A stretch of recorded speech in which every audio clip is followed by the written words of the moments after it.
Bonjour à toutes et à tous. Alors moi c'est Hélène Montergnol et je suis membre de l'APPA. Je suis psychologue stagiaire en master 2 de psychologie clinique à l'université Paris-Nanterre. Et aujourd'hui je vais vous faire une présentation sur l'éducation à la vie relationnelle et affective pour les jeunes enfants. Donc comment aider les parents à communiquer sur ce sujet-là, sur l'intimité, sur le développement de la vie affective, relationnelle avec vos enfants. Voilà, qu'est-ce qu'on retient de tout ce qui sort de la littérature, des recherches et quels conseils on peut vous donner. Moi, je fais mon mémoire sur ce sujet-là et le but, ce serait de faire comme un programme, on ne sait pas trop encore la forme que ça aura, mais pour aider les parents à communiquer sur ces sujets-là. Voilà. Alors aujourd'hui, on va tout d'abord parler des données qui ressortent des articles de la littérature scientifique, mais aussi de tous les supports qu'on trouve sur ce sujet. Donc tout en lien avec l'éducation à la sexualité, à l'intimité. On parle aussi d'éducation à la vie relationnelle et affective, qui sont des termes peut-être plus englobants, plus sur le développement de l'enfant, le langage, la propreté, etc., pour bien différencier avec la sexualité de l'adulte. Voilà, donc ensuite je vous présenterai les données que j'ai récoltées lors des focus group pour mon mémoire. Donc les focus group, ce sont des groupes de parole tout simplement qu'on a fait en visio avec plusieurs parents et on a discuté de tout ça. Donc voilà, pour vous présenter toutes les idées qui sont ressorties de ces groupes. Ensuite, on va essayer de dégager plusieurs conseils à vous donner et des ressources, que ce soit des livres ou des podcasts, voilà, pour vous enrichir sur le sujet, pour pouvoir après plus facilement communiquer avec vos enfants. Et des idées d'activités à faire avec vos enfants, mais ce sera surtout vous inciter à la communication. Voilà. Ce qui ressort beaucoup des articles que j'ai pu lire, c'est que ce sujet, donc le sujet de développement de la sexualité, est largement inexploré, du moins chez les jeunes enfants. Donc il y a beaucoup de recherches pour aider à communiquer avec les adolescents, par exemple, mais pas beaucoup avec les questionnements des enfants. Par exemple, quand un enfant arrive et demande comment on fait les bébés ou des questions sur son corps, sur son anatomie, il y a beaucoup moins d'aide et de recherches sur comment aider, comment répondre. Puis il y a un manque de consensus à travers les groupes sociaux sur comment aborder ces sujets-là avec l'enfant. Comment lui répondre, quand et à quel âge, lui donner quelle information. Voilà, c'est ce qui ressortait beaucoup d'ailleurs des parents, c'est qu'ils ne savaient pas quand et comment dire ou répondre à leurs enfants. Il n'y a pas un manque d'informations sur l'anatomie, sur les risques, etc. Il y a beaucoup de livres, mais il y a un manque d'informations sur comment transmettre l'information. Et d'ailleurs, les parents se sentent inquiets à l'idée de parler de ce sujet avec leurs enfants. On verra dans la diapo après tous les facteurs qui peuvent entraver cette communication. C'est ce qui peut être dommage d'ailleurs parce que les parents demeurent une source d'information privilégiée en matière d'éducation à la sexualité. Mais déjà, en fait, les parents, c'est un facteur de création de liens sociaux contre l'isolement, contre la solitude. Donc, ils nous aident à bâtir notre confiance en nous et notre confiance en les autres personnes. Donc, ils sont nécessaires à tout type de relations. Donc, on voit bien le rôle capital qu'ont les parents dans l'éducation de leurs enfants. Ils nous apprennent aussi à nous protéger et à apprendre des termes importants comme le consentement. On parle des parents aussi comme première source de communication. Ils nous donnent des valeurs, des comportements, des attitudes à adopter. Ils nous guident vers l'autonomie, vers la réussite et la vie future. Donc là encore, les parents, c'est le premier miroir qu'on a dans notre vie qui va nous aider à tout apprendre déjà par imitation et puis par la suite en grandissant. Et d'ailleurs, il y a eu une étude qui a montré que plus les parents étaient inclus dans l'éducation de leurs enfants et communiquaient avec leurs enfants, là c'était sur la sexualité justement, sur l'éducation à la sexualité. Et meilleure la vie sexuelle future sera de l'enfant. Enfin, il y aura une meilleure santé sexuelle, c'est-à-dire une approche plus saine, positive et respectueuse de la sexualité et des relations. Donc cette recherche, voilà, elle montre que plus on parle, plus les parents parlent avec leurs enfants, et plus les enfants après sont responsables, entrent plus tardivement dans la vie sexuelle. Il y a moins de risques, moins d'IST, moins de grossesse à l'adolescence, etc. Et les enfants se sentent plus écoutés et plus proches de leurs parents d'ailleurs. Donc voilà, en fait, une bonne communication en général sur tous les sujets, même pas que l'éducation sexuelle, permet à l'enfant de se sentir en confiance et d'être plus compétent, plus indépendant, coopératif et parfois même moins agressif. Quand on lit les recherches et qu'on questionne les parents, on se rend compte de l'existence de plusieurs facteurs qui peuvent entraver une bonne communication, donc de parents à enfants, sur la sexualité notamment. Et donc il y a plusieurs facteurs. Donc il peut y avoir le manque d'informations, de connaissances des parents sur eux-mêmes, sur leur corps et sur la sexualité en général, sur le développement de l'enfant. Il peut y avoir également une gêne à en parler de la part des parents ou de la part des enfants. Donc ça peut constituer un sujet tabou et ça dépend en plus de la culture, de l'éducation de chacun. Il peut y avoir aussi une peur d'être jugé. Je me rappelle d'une maman qui me disait j'ose pas apprendre des mots anatomiques précis à mon enfant parce que j'ai peur qu'il répète à la maîtresse et qu'elle dise que il a des mots bizarres. Bon. Donc il peut y avoir cette peur-là. Et il peut y avoir des conversations entre parents-enfants qui sont un peu évitantes. Donc les sujets abordés sont souvent autour de la protection, donc qui est très important. Mais il y a d'autres sujets qui ne sont pas abordés, comme les relations, la masturbation, l'amour, l'orientation sexuelle, le genre, la pudeur. Bon, ça vient quand l'enfant grandit, mais souvent c'est peu abordé, ou beaucoup moins que les sujets de prévention de dangers, de maladies, etc.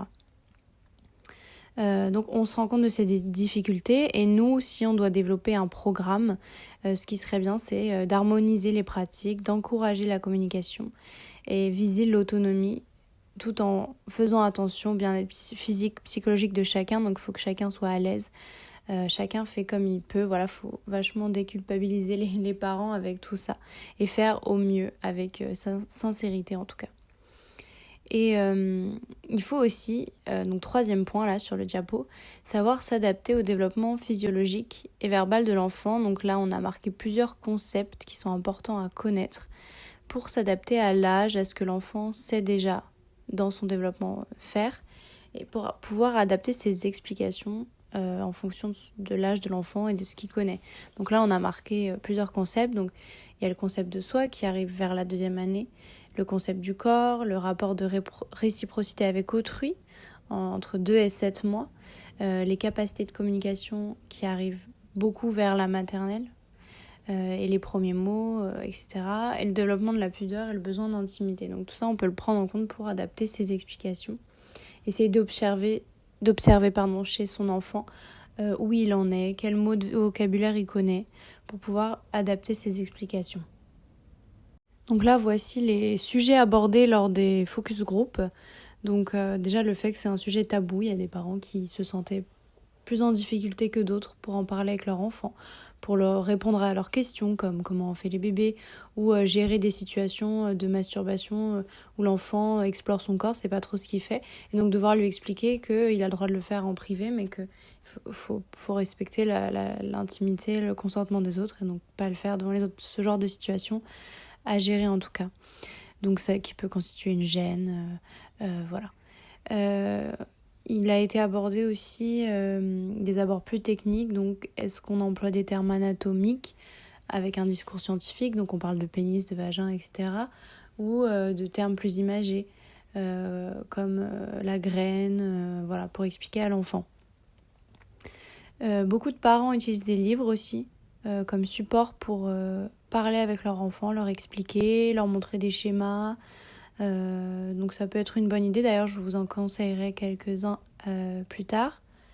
On a aussi beaucoup parlé de communication réactive, c'est-à-dire qu'on attend que l'enfant pose une question pour y répondre. Et on n'anticipe pas forcément cette éducation à la vie relationnelle, affective, à la sexualité. On attend que ça vienne de l'enfant. Bon, après, quand ils grandissent, il y a certains sujets qu'on peut déjà aborder, comme les règles chez les filles, il vaut mieux les prévenir, leur expliquer comment ça fonctionne, parce que on va pas attendre qu'elles l'abordent si elles savent pas ce que c'est, évidemment. Un autre point important, c'est la différence de sexe donc qui a été abordé par les parents, où ils faisaient parfois une différence entre filles et garçons dans l'éducation, donc tout ce qui est lié au genre et à la protection. Il y a une maman qui parlait du fait qu'elle sentait qu'elle protégeait plus sa fille, qu'elle éduquait plus sa fille à ça. Voilà. Donc le but, ce serait d'harmoniser les pratiques sur ce point-là, de pouvoir conseiller les parents à protéger autant une fille qu'un garçon, à éduquer autant une fille qu'un garçon au consentement, à la pudeur, etc. Et donc enfin le thème du consentement, d'ailleurs très important, qui est beaucoup sorti par beaucoup de parents, donc qui est très important à mettre en place, et de plus en plus d'ailleurs, même à l'école, dans les podcasts, dans les émissions, on entend de plus en plus parler, et tant mieux. Et enfin, la peur, la stigmatisation, donc peur d'éduquer son enfant pour qu'après se sentir jugé. Voilà, je vous en ai parlé tout à l'heure. Lors du deuxième focus group, il y a beaucoup de thèmes encore qui sont ressortis, donc encore le thème de la protection, où on a mis les sous-thèmes donc de prévention, de confiance, pudeur, autonomie et consentement, extrêmement important à expliquer à l'enfant, et c'est ce qui est le plus souvent expliqué à l'enfant d'ailleurs. Après on revient avec les explications données, donc ça c'est un peu comme dans le premier focus group, les termes anatomiques vs imagés, comment on doit expliquer aux enfants. Donc il y a des parents qui utilisent que des termes anatomiques, d'autres qui utilisent que des termes imagés parce qu'ils se sentent plus à l'aise avec ça. Et le plus important, c'est de donner des termes, qu'ils soient imagés ou pas. On peut essayer de les rendre de plus en plus précis en fonction de l'âge de l'enfant, mais le plus important, c'est de mettre des mots précis et variés, parce que si un jour l'enfant a mal quelque part, a un problème, il faut qu'il puisse donner un mot et en parler de manière précise. Et pas juste toute la zone génitale en général, mais donner des termes précis sur chaque partie.